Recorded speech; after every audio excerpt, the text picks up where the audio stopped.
Ujambo msikilizaji, ikiwa ni tarehe 15 Januari mwaka 2026, nimezuru katika eneo hili la Mazek ambao vijana wengi wamejitokeza kwa wingi ni kwa ajili ya kushika vitambulisho. Imebainika kuwa Kenya mzima kila sehemu tofauti tofauti imewalazimisha vijana ambao wana vitambulisho kuenda na kuanza kushika vitambulisho. Vijana wengi kutoka Chongeyo, wengine wametoka Kapkatenyi, wengine wametoka sehemu tabaka mbalimbali, wamefika eneo hili ni kwa ajili ya kushika vitambulisho. Nimeongea na baadhi ya viongozi ambao wanatoka eneo hili na kuniambia ya kuwa wataendelea kuhakikisha kwamba kila kijana ambaye hana kitambulisho atashika kitambulisho iwezekanavyo. Licha ya hayo, nimeongea na baadhi ya vijana wakiniambia kwamba bila kitambulisho hauwezi fanya kazi mahali popote. Wengi wao wameenda kutafuta kazi Nairobi, lakini imekuwa ni vigumu ni kwa ajili ya kutafuta kitambulisho.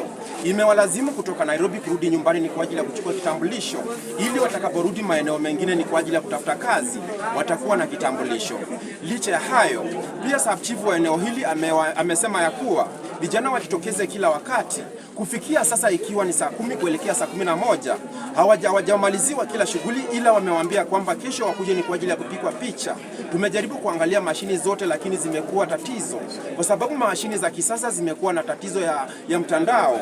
Licha ya hayo, pia bado nimeongea na vijana wakisema pia ulinzi uko tayari, na pia mheshimiwa wetu ambaye ni Chesebe Kabonde aliwaahidi kuwa atakuwa katika eneo hili, lakini hadi sasa hajafika kwa sababu amekuwa na kazi mingi ambazo zimemkaba, lakini amesema iwapo atapata wakati mwafaka itabidi afike mahali hapa ili akaweze kuongea na watu wao. Mimi nami napokuelezea nikiwa katika eneo hili, mwenzangu kiwa kwenye studio.